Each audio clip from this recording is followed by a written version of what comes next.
Welcome to Setting the Bar. I am Maddie. I'm Sarah. And we are here with Mark Hardie, who is a man of many talents, but Yes. he is in his academic era, and he is currently the director of the Center for Private Equity and Venture Capital at the Tuck Business School. Welcome, Mark. Thank you for having me. I'm excited. Thank you for being here. We have been chatting a little bit before the episode, as we do, and already have so much we want to talk to you about. So tell us a little bit about, you said you're in your academic era. Tell us a little bit about that before we jump into everything else. So at this stage in my career, now I'm on my second campus at the Dartmouth Tuck School of Business. I left Framingham State and was running an innovation center there. That was exciting. They were undergraduates, so I'm with graduates now. They were undergraduates. It actually sort of evolved. I really wanted to do an incubator in and around Alston, Cambridge, Harvard Business School. And the real estate was crazy. Like I couldn't clear that hurdle. Just couldn't do it. And then this opportunity at Framingham State popped up, and I said, well, let me learn on somebody else's nickel. And so I went out and had a blast running that center. We started with a room about this size, and when I left, we had a building. Yep. Just a tremendous experience. And so when I say I'm in my academic era in my career, that just opened my eyes to a variety of different things that can happen on a campus that still allow me to do the things I want to do professionally. So campuses and universities are businesses like anything else. Of course. They have budgets, they have hierarchy, there's ways to get things done, and I learned them. Right. Yeah. So You stay in Dartmouth line. Tuck was excited that I understood just sort of how the hierarchy works and what you can get done, how important budgets are, quite frankly. Yeah. And it's actually been exciting because, like I said, when we were just chatting, part of what's happened in my career was the career coaching piece that just has dovetailed really nicely. Works really well on campus. I enjoy the workshops that I do with students, and I've been able to grow that business and my own professional profile without without any any hiccups. It's seamless, which is pretty cool. That is cool. So we know when you say incubator, many people in the business industry or in STEM or STEAM know what an incubator is. But for our listeners who might not, could you tell us how you define an incubator? So an incubator or an accelerator is a space where an entrepreneur can get the help that they need. And there may be some fees associated with it, but plenty of incubators are equity for service. As an entrepreneur, you really do need to be around other entrepreneurs. That's critical. That's how you learn a lot of the details that you're going to need to just grow that business. And so almost like a petri dish, it's some place where your first roots start to get established, the foundation of your business settles in, and then you can build on top of that. And I like to say there's a difference building a business and build a company to go after that business. And they're two distinct things, and they're both really hard. And so an incubator or an accelerator will allow you to potentially do both. Hire the people that you need to help build the company, to figure out your go-to-market to help build the business. And when you can get those two right and you're in the right environment, you're ready to sort of jump out and maybe stand on your own 2 feet in some rental space or somewhere, in market. Right. That's neat. I think a lot of people wouldn't recognize that there is a difference between a company and a business. And that is such a good way to look at it. You can have an idea, but until it's making money, or it's to the people, it's not a business. An entrepreneur may be phenomenal at the potential business. There's a widget, there's a service that doesn't exist, and I'm going to found that, and I'm going to go to market, and I'm convinced there are customers out there. But behind me has to be a company with people and with lines of reporting and responsibilities and an ability to capture that business or do something with that business. And you see all the time that, go to market, excellent, great, but the company's not there. It's chaos. Right. It's difficult to put the people in place. So I say to entrepreneurs all the time, either you're facing in or you're facing out. I love that. You're facing out, you're going to go out into the market and you're going to go capture that business. You're going to go into market. If you're facing in, you're probably going to build the company. And usually you're facing in talent or role, it's usually your chief operating officer or an operating professional who's comfortable turning around and saying, we need X number of people, they need to be aligned a certain way, we need to grow a certain pace, et cetera. So neat. I mean, we think about that a lot at Workbar. We work with Startup Boston, who does incredible work with startup businesses, which I'm sure you know very well. And just Boston as a whole, we feel like is such a good incubator for small businesses. Well, you have Big to have business the Workbars of the world. You have to have a mix, and that's not a plug, shamelessly. But it could be. But you have to have those resources in market, because the reality that someone is going to start a company in their garage is just a long-told story of harken back to a different age. Right. You've got to find some place where you can focus. It's hard to do that in your own apartment. It's hard to do that unless you're in a place where you can focus. And so you need a collection of spaces that do that. And co-working has come along. I think it's settled down a little bit. I think there's an understanding of what the needs are in your market for co-working.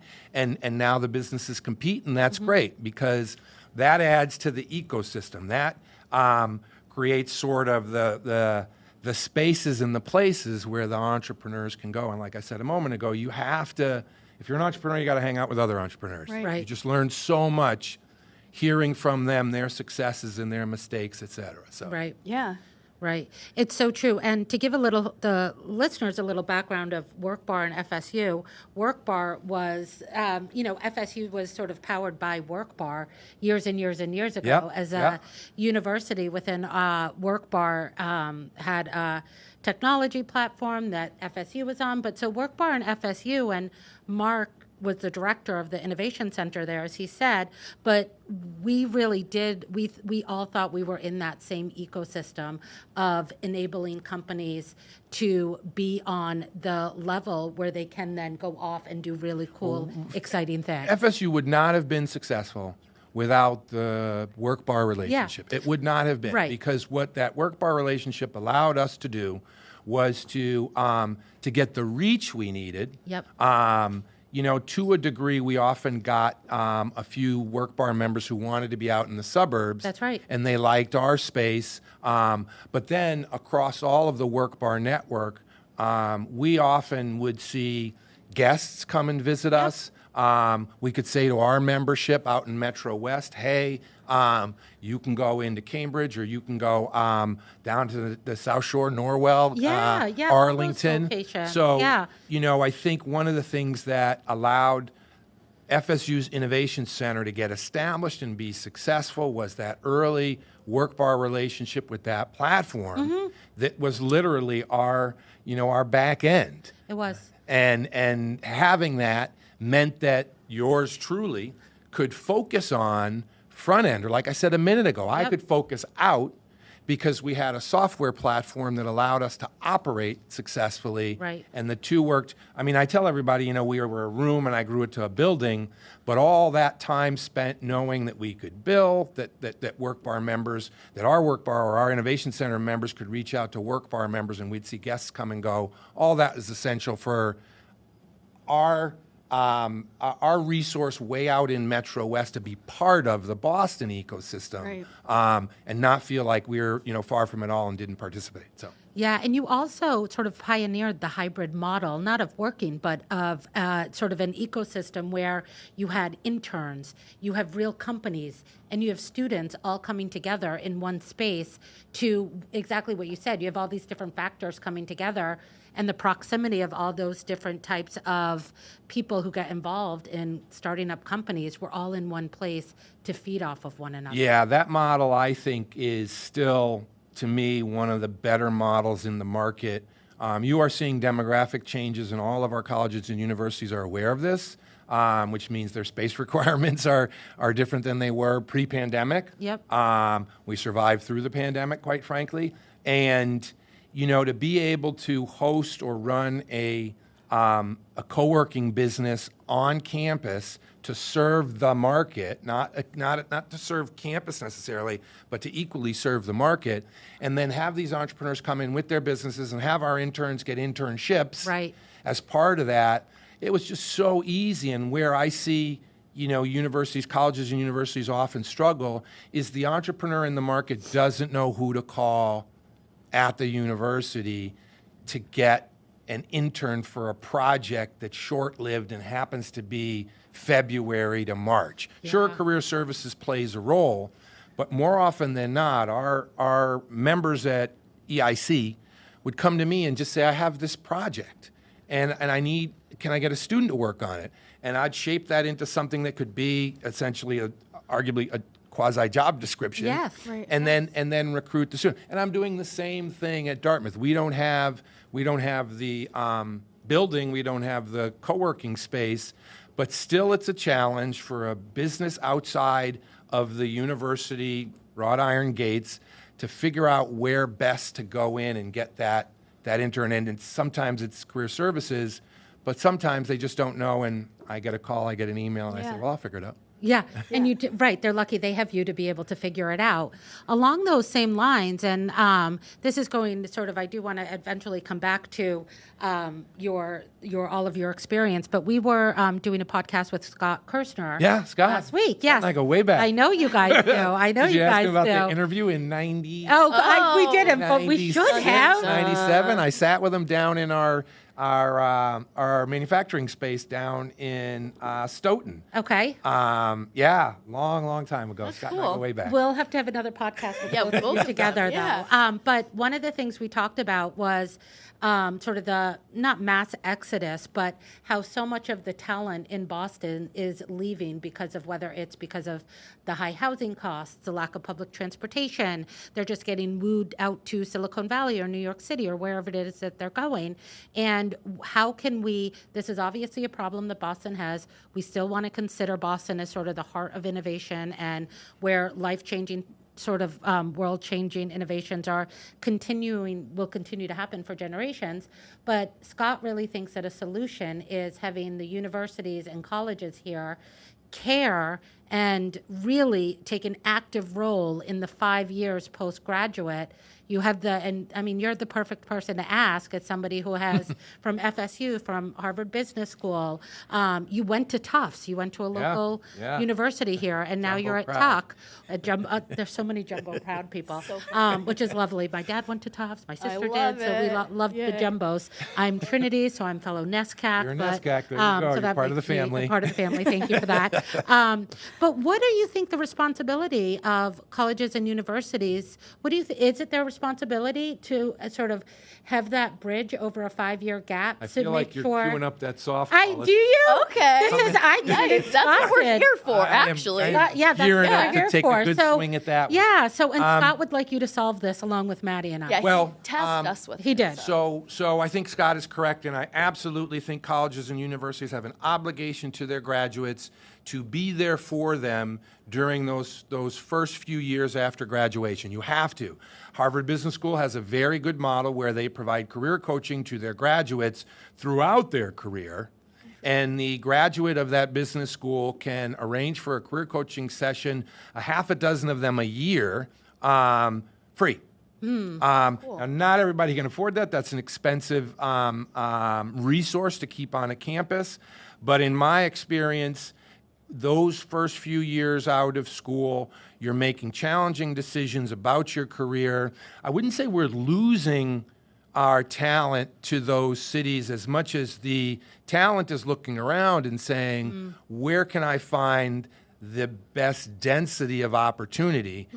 Silicon Valley still has its reputation, but that's just as challenging. You go out there with, a sleeping bag and an overnight bag, and you're going to find it pretty tough. Right. New York, same thing. Super expensive to live. And so I don't think Boston is in any way not on equal footing. In fact, I think we're on very equal footing. But there is a responsibility. We are a dense population of colleges and universities. There is a responsibility. Arguably, if they could collaborate, that would be great. Right. If every college and university in Metro Boston had Framingham's model, that hybrid model, imagine finishing school and then doing a 2-3 year stint in the incubator on your campus, not as a student, but now as a graduate with the resources that you need. And now you're being given an opportunity to either pursue your startup idea or, for that matter, join someone else. So, you know, we used to describe it as opening the wrought iron gates, where the university was behind these wrought iron fence. And our EIC model was, I would say this to presidents of IOS all the time, was those gates are thrown open.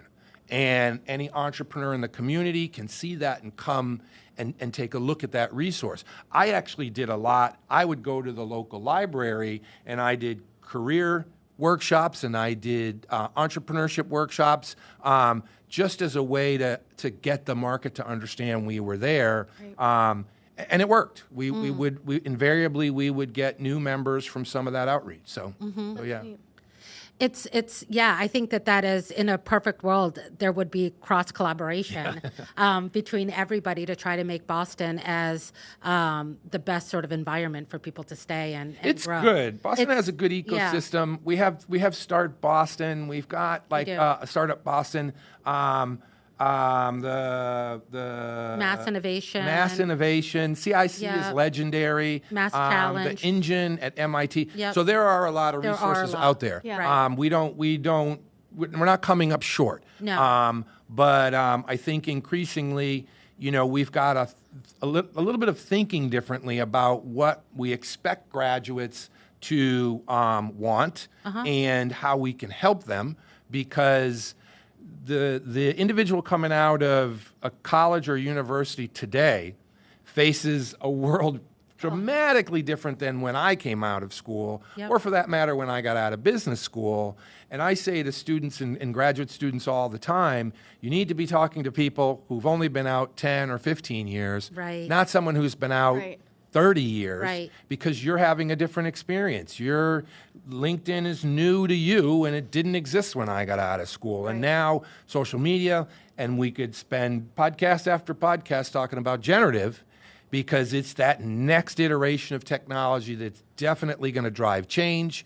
And you see students coming out of business school or coming out of undergraduate colleges and universities wanting to be part of that and needing some guidance, some help, some places where they can go. So, yeah, I agree. I think also we were. I got my master's at Northeastern, which has made headlines recently. Husky Pride of having sort of like the same acceptance rate now as the Ivy League schools because of their co-op. The co-op program is amazing. Yeah, my daughter's a co-op grad. Yep. She's the little Husky. She's doing off camera. We were talking about just the opportunities that my two daughters have had. You know, they definitely are looking left and right and saying, what opportunities exist for me were I to go horizontally in that direction or that direction, and not sitting pat and expecting or waiting that they're just going to climb some ladder over time. Right. There's definitely a sentiment, I would argue, a sense among, you know, college graduates and even business school graduates now that whatever I do after school is for a few years. Yes, and then I'm going to go on to the next thing. So I call that the horizontal career path. I love that. And they are, I'm seeing it, and N is equal to 2 if I just look at my daughters. Right. But I'm seeing it a lot with the management students that head off into their careers. They do not want to do 20 years in investment banking in hopes of an opportunity to do private equity. They want to actively get engaged in the industry, do what it takes, get some operating experience, and shorten those cycle times. Yeah. I think it's so interesting to hear different sides of this idea. You talked about it being like a horizontal journey. Sarah recently published an article on Forbes Business Council about career cushioning, which is something I'm particularly passionate about. I graduated college however long ago now. I'm kind of in between the old and the new. But I still started my career at a time when you started at a company and you kind of worked your way up. And I feel lucky that that changed pretty quickly, that people didn't see that sort of longevity or that corporate loyalty as a cornerstone of a career. And I love to see young people doing that doing career cushioning, having these side projects, having maybe a startup on the side as they're making money and gaining experience in their career. How do you see that sort of model with younger people doing sort of more things at once, really supporting this really innovative ecosystem in Boston? Well, I think they have to. Again, like yourself, I went into John Hancock and into insurance and imagined I'd stay there for however long. Right. And then I saw new technologies and I got to use them. And as soon as that happened, I quickly thought, I want to take this skill and go where it's in higher demand. Mm-hmm. So I left what probably was a career path at John Hancock and jumped over to a bank, taking those skills and increasing my salary and providing that experience to a different entity. And I enjoyed it. But again, you as you pick up these skills, you really want to use your current skill set to its fullest. Right. And often that skill set outpaces whatever your company offers. It just outpaces it. You've got really good at something, and yet the ability for you to move within that organization is limited, and now you're almost, I hesitate to say, over-skilled for the job. Right. I often call it cruising altitude. It probably takes you 1 year to figure out the job, and then in your second year you do it really well, and then in your third year you're trying to figure out what else can I do because I can do this really easy. Yeah. Right. And so I want either more, or I'm going to look around and see whether the market has an interest in my skill set, and that potentially could mean more pay for what I'm talented at. Right. It's recognizing that at a certain point, you're well aware of what you bring to an organization in terms of skill and ability, and now you're asking yourself, okay, if there's no up over a certain time frame, then there's out.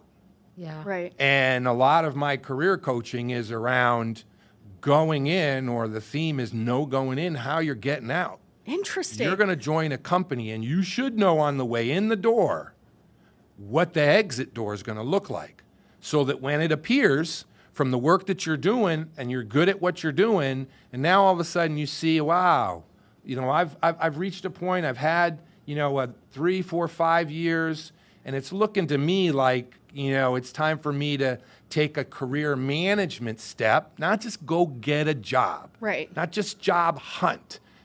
Manage your career Interesting. proactively. And that's all the things that I coach around are around need a career do-over. management. I was just going to say, I wish that I had this podcast experience 15 years ago. Yeah. I feel like you need to record like a daily affirmation. Right. I You need need to a listen to do-over. that every morning. Like, stayed with that You for should company dig too into the long. You archives have a at Harvard good- Business Analytics Yeah. program, where I've done just all this.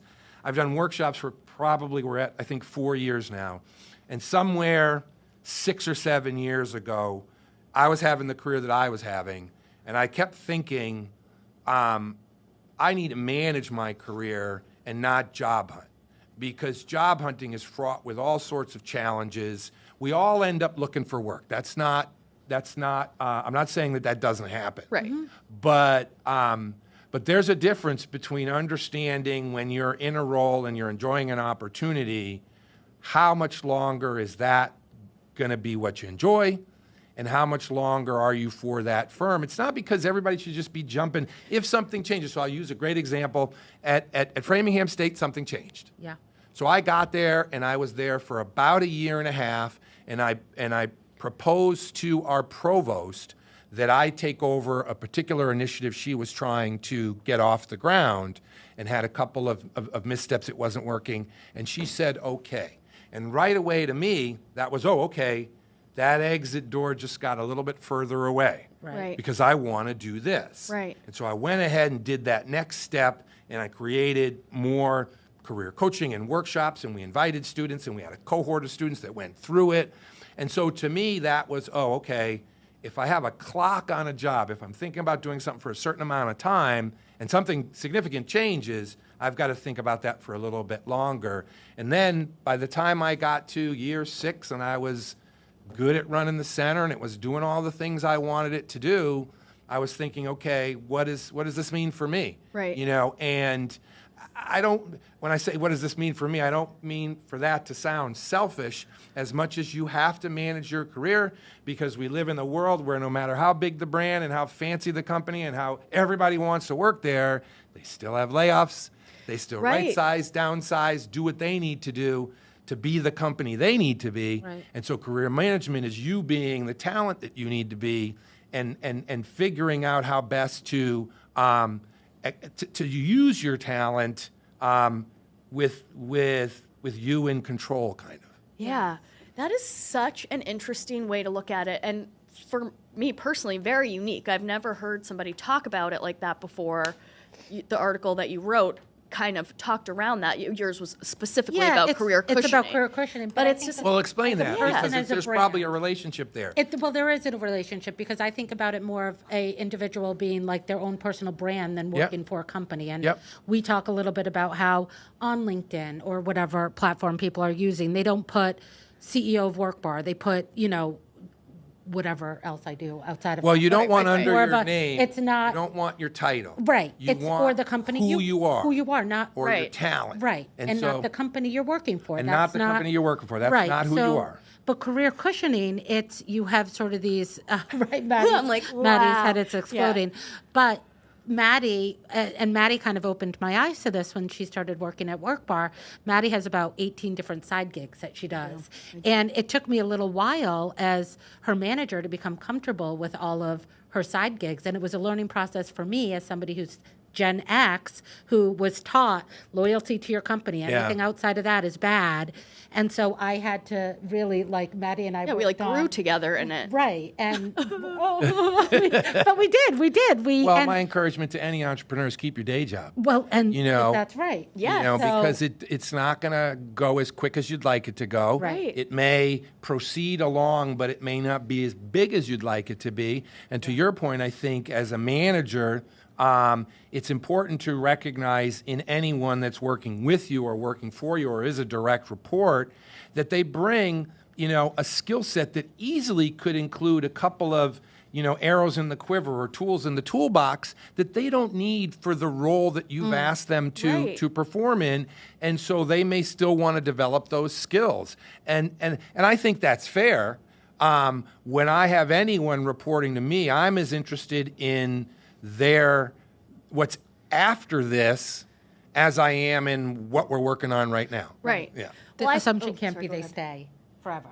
Right. And I think, too, a lot about, like, the soft skills that people bring to the table. And some of my sort of side hustles or career cushions are completely unrelated to my career, right? Yeah. But help me in my career in that not only are they a creative outlet for me, but they're giving me a look into another industry or another type of person that I don't get exposed to at my day job. Right. And it makes me think about my day job differently and helps me be better at my day job. So I think there are so many ways that this new way of looking, I love the term career management. It's such that is really mind-blowing for me. It's like you are your own brand, like you say, and it's like, how am I gonna take this to the next level? It doesn't have to be a startup. It doesn't have to be one company forever. You can go from one large company to another. Right. And you can have a conversation with this second company and realize that your best next career step down your chosen career path is to move in that direction to that company. Right. Because they offer you, an opportunity to do more with a particular skill that you want to develop even more. So, it's not job hopping. That used to be the most negative term. The lateral move, like, oh, that's just a lateral move. Yeah, and that still is part of what I think frustrates young professionals. I think it frustrates anyone, which is, now I'm calling this a lateral move, and that has a negative connotation, where for me, the way I think about how you grow professionally is you look at what's the right move for you and make that move. And I think more and more, you're going to see professionals realize that in pyramidal organizations, up is less and less possible over longer and longer periods of time. Right. And left or right, I hesitate to say out, 'cause that's Yeah. something, but left or right, you can go left or right within your organization. So a lot of the professionals that I coach, I ask them, what's ideal in your current organization? Right. And how are you networking within that organization? And are people in that organization aware of what you'd like to do and how you want to grow and where you want to get to? Because if you're just running from the organization, have never told anyone in leadership or anyone senior or whoever's a mentor what it is you ideally want to do, then you have no idea whether that's possible. Right. Some other area of the organization, the company is growing and could use you, then you've not really investigated the opportunity at your current company. And I would never advocate for you to leave unless you've done that investigation too. Right. Yeah. Wild. Wild. My mind is Fun racing stuff. right now. Yeah. I'm like, do we start an incubator at Workbar with Mark? Do we get interns? We've had incubators with Mark, No, I yeah. know, but I mean, like, again. Yeah, again, Yeah. right, revisit. What's old just- is new what's again. old is Well, new. that Yeah. model, Yeah. that model, I think, is solid. Right. We learned from the pandemic that when we all went home, we didn't all come back. Yep. But a significant number of us wanted to come to some point between home and back. That's right. Right? You're seeing now, if you read, you're seeing RTO, return to office, this move, this ask by some senior leadership at some well-known companies, return to office 5 days a week. I don't think that's the case for everybody. No. In fact, I think there's some halfway. I think there's more remote work out there, but it just is going to start to look a little different. Yeah. And now if I'm remote and I go to a Workbar and work there from 9 to 4, run out and pick up my daughter at cheer practice, come home, finish up my work from 8 to 10 at home, and that's kind of my daily cycle, drop the kids off at school. We saw all that at Framingham. Yep. And to me, that was far more a reflection of the post-pandemic reality Right. than all or nothing, Yeah. than this is a remote job. Well, remote workers are lonely. It's hard to be a remote worker to a company really far away. And so there's something in the middle, and we're figuring it out. And I think some of the businesses like Workbar that can weather through that change and that figuring it out, we'll see the rewards of that, which is, a workforce that is fluid in terms of where they choose to sit and work. The other thing that I think really drives horizontal is you get a set of technology skills that work no matter where you take them. Right. It does not, you don't get Windows skills, Excel skills, Slack skills and Trello. You don't get all those skills in just one industry. Right. You go over to the next industry over and a different company, and you look at a SaaS, software as a service tool that they use, and it takes you 2 seconds to figure out, oh, that's a SaaS tool. Right. I need to fill my profile out, and I need to get into the tool, and I know how it works Right. foundationally, and you, my manager, are going to tell me how it works within this company. Right. So that, again, and back to my very earliest point, I told you, I saw new technology, and I thought, gee, this is neat, and I moved with it. Now, that's the norm. Now it's easy to take anything that you've learned in an organization, especially a basic set of fundamental technology skills. I can open a laptop, I can Right. log into the tool, I can do the work I need to do, I can do that regardless of the surroundings. And now I can close that laptop and go do my workout. And when I'm done my workout and now I'm in a different surrounding, I can open up that laptop and do another 2 hours of work. Right. Yeah. Because I've got West Coast colleagues for whom it's still their midday. Right. And I'm having, a dinner and doing a little work sitting in my apartment. Yeah. So, to me, that's the norm. To me, that's a natural thing. And so technology skills and the opportunity to move laterally is the norm. Right. And I'm not going to ever stand on a panel or be on a panel and defend RTO because I honestly don't Yeah. think anyone who says that has truly thought through what's possible with this newer sort of hybrid model or the alternative. Coming into the office is healthy and it's good, and you meet people and and there are things you can do, but RTO as the absolute to me just doesn't work. Yeah. No, I think you mentioned before kind of the post-pandemic, and the pandemic, pulled the curtain back on so many things, but that was one of the things for sure, is that industries as a whole, or companies on a smaller level who would have never considered being remote or having remote employees, realized, oh, we can still get it all done. But for a lot of them, we just saw our pandemic year grads, right? So pandemic TBD. Well, the students who were in school during the pandemic Right. saw, unlike any other class year, oh, wow, I can be taught remote. I can do a variety of things from the comfort of my home. And now, for me, that's an option I would like to continue to see.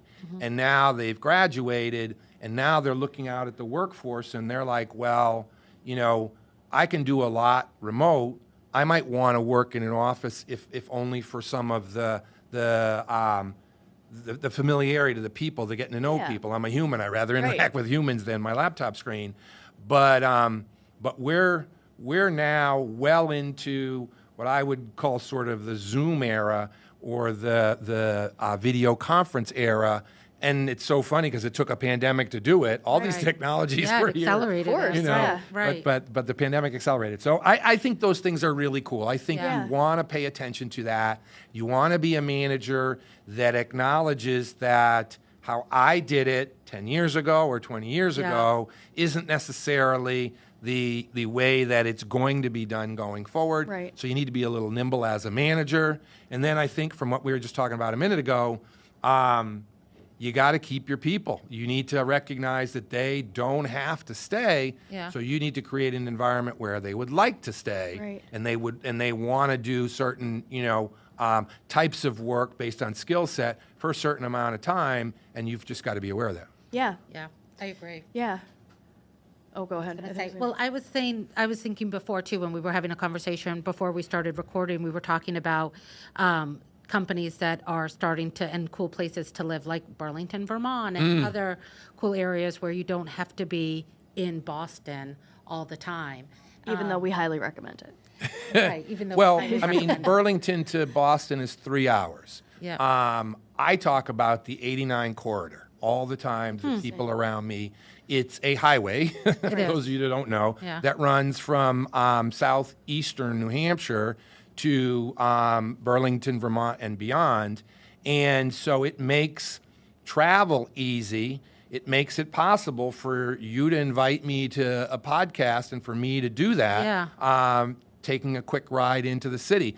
But up and down that corridor, whether it's Middlebury or whether it's Dartmouth and Tuck or whether it's UVM up in Burlington and all the smaller towns and cities, they're part of the ecosystem. Right. And so, to be 15 or 20 minutes away from Burlington or away from White River Junction and live in a relatively rural environment is attractive, but also allows you to have the career, and you can work remote because everybody's got killer Wi-Fi. So, that allows you to do a number of things where in the past, I wouldn't, maybe 20, 30 years ago, I wouldn't have said Burlington and White River Junction are part of the Boston ecosystem. But they are. But they are now, and you've got to think about it that way because you'll see professionals who want to work at a Workbar or want to work in Boston, but want to live someplace up 93, up 89, and come in 2 days a week, and that's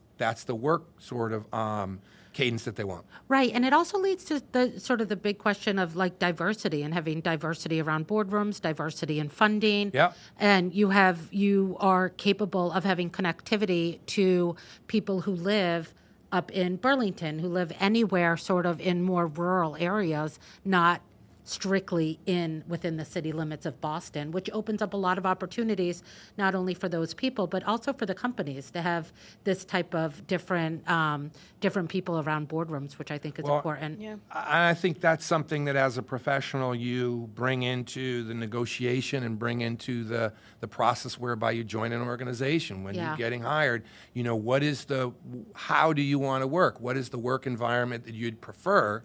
Right. Because inherently, I think, workers want to work. They want to do good work. Right. They want to do the volume of work you want them to do. Right. It is super hard as a company to keep 100% of somebody's time filled with work. As they get better, they can do more with less effort. Yeah. So you're going to struggle to always keep them maxed out. Yeah, I don't struggle with that. Yeah. But I think it speaks to what I was talking about earlier, which is just, you develop a set of skills, you do really good work, you like doing the work, and at a certain point you really want to see those skills, utilized either in a different way, or you want to do something more and something less, and now you're looking at other opportunities to sort of really stay engaged and enjoy your career professionally. Yeah. What do you think are some of the other opportunities or action steps that a city like Boston or our ecosystem in general can do to increase diversity in the boardroom or even just in the workplace? We do every winter, we do a minority-owned small business grant competition because diversity is valuable, that it's as simple as can be. But a place like Boston doesn't have a great history with diversity. What do you think some of those action steps are? Well, let's talk about the challenges first. In boardrooms and in senior executive leadership teams, they don't turn over quickly. Yeah. I mean, it's the nature of those organizations. If you're on a board, I'm on 3 boards. 2 of them now I'm in my 3rd year. Okay. They're not asking me to go anywhere anytime soon. Right. Yeah. And if you look at the leaders in my industry, private equity and venture capital, they've been there a while. So there's just not that turnover, and unless you force it, it's just not going to happen. I think you have to proactively look for different talent. I think, and you see this now from limited partners, the entities, the organizations, the companies that fund our private equity firms and that fund our venture capital firms asking for more diversity. Right. And so your partners in those firms and your leadership teams in those firms are now having to do that more proactively. So I think that's great. You really have to make a concerted effort, I would argue, in large organizations, more state organizations and on boards, to seek out more diverse professionals for those boards, for those organizations, because again, the turnover's not there for you to naturally see affinity allow you to replace, a male with a female, right. A person of color from, a person of not color. Right. I think it has to be proactive. And I know it's happening. I've talked with partners in private equity firms and venture firms who are working at it. But the thing with private equity and venture is it's a giant industry of small companies. Right. That's a really good point. They command so much capital, but the industry is built of 3, 4, 5 partner companies, which means that company with 3 partners is probably only 10 or 15 people. Yeah. Right. And it's not Amazon, it's not Walmart, Right. it's not, a big employer. They just don't have the turnover, they just don't do the hiring. Right. So I'm not giving them a pass, I'm not giving them For any sure. excuses as much as just recognize the nature of the organization. Along those same lines, thinking about sort of the future of funding, obviously the funding landscape has changed over the past couple of years. One of the things that even I come up against sort of personally with Workbar is gone are the days of going out and selling a pro forma. Companies are doing mass due diligence.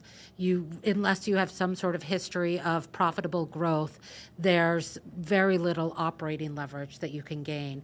What do you think as somebody who is on the side of the startup companies. How do you sort of overcome that in terms of you have a small team? Yeah. You really can't bog people down with the due diligence that a lot of these investment banking company, private equity, venture capital, all of the materials and reporting that they need.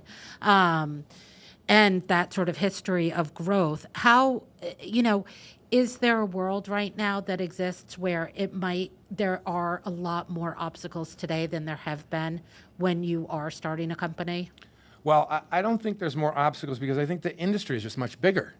So if the industry was smaller in the 90s and in the 80s and you really had to know a few people and go and do a pitch and then all of a sudden, you were able to raise that capital, the industry is bigger. There are more resources. There are more places to go. We talked about incubators a minute ago, but the challenges are still there.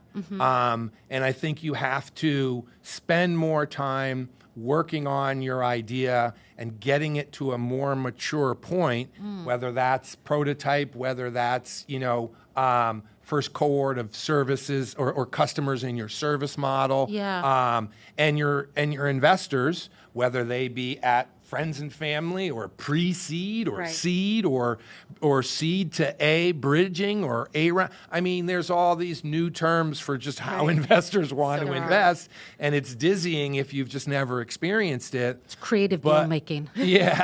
But I think what you're seeing is a market that, while there's a lot of capital, there's also as much, if not more, due diligence. The expectation is that you take that idea a little further, and show more. And some of it's still a little bit of get lucky. Some of it is, who are you that's bringing this business to market? Because team matters. Firms are looking at who the founders are and why they want to bank on those founders. Because of either what they see as a wealth of industry experience, or like you said, a seasoned, repeat entrepreneur that's made money for someone. And now that someone, those venture capital firms, go back and trust. They've worked with that individual and they know, for the most part, we made money on them before. That's as stable a bet as I might make on someone I've not met before. So yeah, all very true. Do you feel like that is why Boston is so, the only word I can come up with right now with is heavy in biotech and healthcare? I think in 2024, the only company to go public out of Boston was a biotech company. Well, there are four that went public, but the chemical and biotech were the only four. Yeah. When there are certainly many other industries here, I suppose at this point it is perhaps what we're best known for. But how do you see, like from what you were just saying, how do you see that changing in Boston?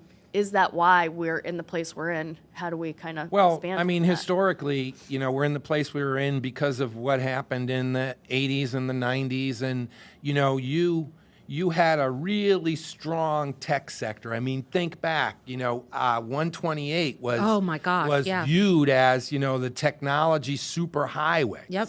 The physical one. Yeah. And so the digitals and the decks of the world that's the same company actually, those companies set the foundation. And all the children of the people that worked at those companies have now gone, and now they're techie as well. I think pharma and biotech is a function of the colleges and universities that we have, and some of what has just come out of them and really created sort of a kernel or a seed, and that really grew. That could easily be looked at as accidental, the same way Silicon Valley and their success could be looked at as accidental. But then again, Silicon Valley had Hewlett-Packard way back in the day, and SRI, and had all these companies that you and I can barely remember those acronyms or those names that set the foundation for what all of your ecosystems typically have: colleges and universities, often a military base, and some tech, that sprung from that market. So Southern California is Motorola and is the military and a handful of colleges there. So Southern California, which became LA, Silicon Valley, Boston, the Triangle down in North Carolina, Austin, Texas, and the big university there. And I mean, and now Utah, Salt Lake City, They were known for call centers for a long time, quiet little businesses that exist in the background, Yeah. Right. and now it's a tech hub. Right. You know, Right. so it's not to me this anomaly, this weird thing, as much as you just see it continuing to happen over and over. And again, you usually see a density of colleges and universities, or else a strong, big campus of some sort, and then things growing around that. And it's not unusual to see a military base. It's not unusual to see a few things that sort of create the population that's going to get those jobs. So I think we're in an era where Boston is going through its pharma and its biotech, and that's great. Right. And it'll last for a while, and it'll be the next foundation on top of which will be something else. It could easily be AI or some offshoot of it. Right. And we may be talking about health AI and pharma AI in 10 to 15 years, and less about pharmaceutical, Right. and less about, health care, because the foundations were set, and we saw, a wave come through that really set what our next generation of talent's gonna ride. It's very interesting. So what is the next generation coming out of Tuck?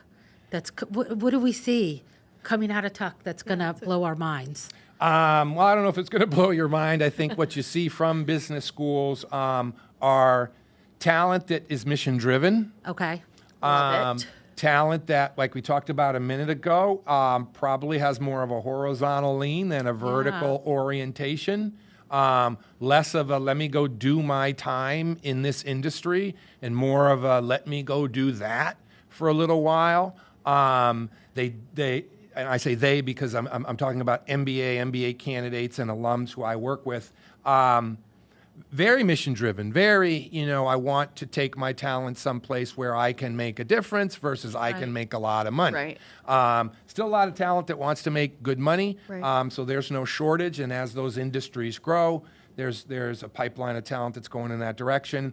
But in the conversations that I have, whether it's sustainability and energy, Right. or it's healthcare, or it's education, again, tech is horizontal. So you've got a population of talent that already has the skill set and now has a management degree. A management degree is fundamentally, general management is a horizontal degree. You are literally taught everything about all the different aspects of a business. Right. And then you make a choice to go into one or the other as a professional career. Right. But you're taught finance, you're taught operations, you're taught executive leadership, you're taught human resources, you're taught sales and retail. And case method is figure it out fast and make a decision. Right. Don't spend a ton of time. So, again, I don't think it's going to blow your mind. I think you're seeing this next generation of talent really looking broadly at where they'll go professionally versus narrowly. They're all going into consulting, or they're all going into banking, or they're going into senior leadership or leadership development program in big manufacturing, et cetera.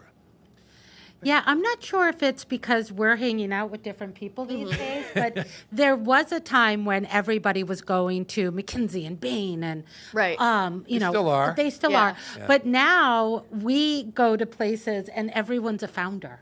Right. And it's like, what did you find? Like, Yeah, what is your company? And they're like, I don't know yet, but I'm a founder. And so we've seen like a lot of that. Yes. Probably in It's the past 2 challenging years. coming out of business school, and again, this is the keep your day job analogy. It's challenging coming out of a top tier business school with the debt that you're taking on. Yes. That's Yes. And saying I'm going to go found a company, and I might not make any money for 5 or so years, but I've got to service that debt. So I see candidates struggling with just that choice. I really want to go start this company, but I've got to pay the bills. Right. I too see I'm a founder. I'm interested in founding a company. I have an idea, and I foster that as much as I can. Well, Right. we certainly don't laugh about it. Sometimes we do, but like generally, Gotta laugh. I'm excited to see those individuals at the Startup Boston events that we host at Right. Workbar, at Mass Challenge, at Mass Inno Nights. at least they're coming out and they're trying to foster those relationships with other entrepreneurs. And they may not, and this could go back to the education conversation we were having, they may not know where to go, and they're just coming out to these events to try to spark up conversations that could eventually They're lead meeting somewhere. entrepreneurs Yep. and learning about what it takes to be successful as an entrepreneur. So I often will say to candidates, I graduated from the Sloan School. I worked at a startup while I was there. I learned a lot. Walking in, I thought I was going to go back to corporate IT. Coming out, I considered myself an entrepreneur, and that's the direction that I wanted to go. And I went and I joined a startup, and then I joined Forrester when they were relatively young. I didn't start a company out of business school for 6 years. Right. And I had 2 jobs in the interim. And then I finally, with sufficient financial resources and an idea that I'd been working on for a while that literally came from my pre-MBA work experience, did I choose to start a company. And, you know, it's not that you go to business school and you walk out and now you're a founder. That is as risky a step as you can imagine.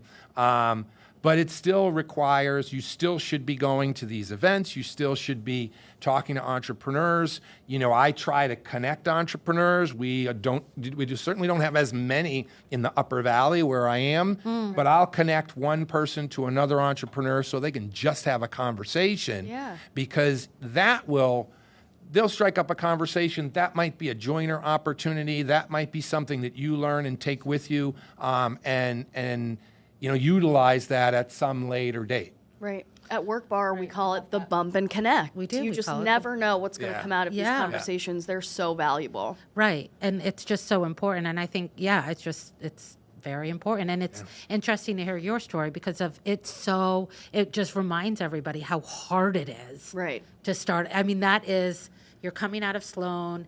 6 years later, you're starting a company, but here are all the things that happened. That Right. you got into Sloan and you did all that is, mind-blowing enough. Right. But everything that has to happen for somebody to successfully Yeah, start a company. the dominoes have to line up. Yeah. The first Right. one has to tip at the right, pace. And when I say I was in a good place financially, I had just spent 3 years at Forrester. When I was there, they went public. I got some stock. Right. I hesitate to call it equity. It was really a number of shares. Yep. Those were valuable. Right. They were worth about 3 years of salary when I made the decision to leave the company. And I said to my family, I have, resources that would allow me to start this business. And if it didn't go well, we wouldn't starve. And I left Forrester and got what I would describe as either an angel or a seed round in about a few weeks. Wow. It happened really accidentally, but it still happened. And then 6 months out, I was able to raise $3 million. So, things happen quickly. But when I look back at that, that wasn't something that I could look back and say, I can replicate that really easily. Right. Right. A lot of things had A lot to of go things right at the lined right up time. really, and there's family things to it. My daughters were really young when I started the company, so I could have flexibility in my schedule that I wouldn't have had 5-10 years later when now they're in high school and Right. there's different responsibilities at home. So Yeah, Yeah. Which makes it all the more amazing. it's true. This has been so awesome. I feel like we could talk know. all I day. I know. want to just keep on picking your brain, I but don't want it to end. I don't want it to end either. But I know. But we'll do another one with you and Scott together. Yes. oh, Yes. Scott and I'll go down memory lane. I love it. That'll be well. Then we'll show how good our memories are. Which Well- I'm not sure I want to do that. When we had Scott here, he brought us a little, like a little game. He brought a He was wrench, here, a talking about the transistor innovation radio. trail. Mm-hmm. And What was the other one? the Polaroid camera. That's the only one I got. That's right. Yeah. So we'll have him bring some new stuff and Yeah, and see if he can trick probably you. will know the exact place, the exact time, and why it happened in Boston. It might jog my memory, and so that might be good because there's a lot of history there. It's very cool what he and Bob Krim are doing in terms of creating post-Revolution War content for teachers and kids Right, and tourists, adults and yeah. tourists to go through and Yeah, a see lot. I what an mean, impact Boston's had. There's a lot of just history that's worth shedding a light on Yeah. or shining a light on. There are reasons why sort of Boston is the type of city that it is for entrepreneurship versus another city. And so, I like to see a lot of that historical context brought forward and showcased, because this is not accidental. This is not it's not pixie dust. It's not magic. Yeah, there's a steady sort of drumbeat of things that happen, and then the next, and the next. So yeah. And I don't know if you know this, but I'll end on this, Mark, that Boston, Scott told me, was home of the first co-working space in the entire world. And that's where CIC? No, earlier than that? No, way earlier. It's where Alexander Graham Bell invented the telephone. A few blocks down from here, North Station. I'm going to connect you. So that's Bell, right up off of Beacon that was Hill, like the first co-working space. Well, Scott didn't say it was like the first co-working space, but he kind of did. It probably had all the hallmarks of co-working, but it didn't have the name. But it wasn't like Workbar. Yeah. Right. Yeah. CIC. Workbar's been around longer than CIC. Come on. God, knife to my thank you heart. so much for joining us. You are welcome. This has been Thank you, phenomenal. Mark. Please give me a holla. Oh, we will. And join you again. Will. Okay, sounds good. Thanks, Mark.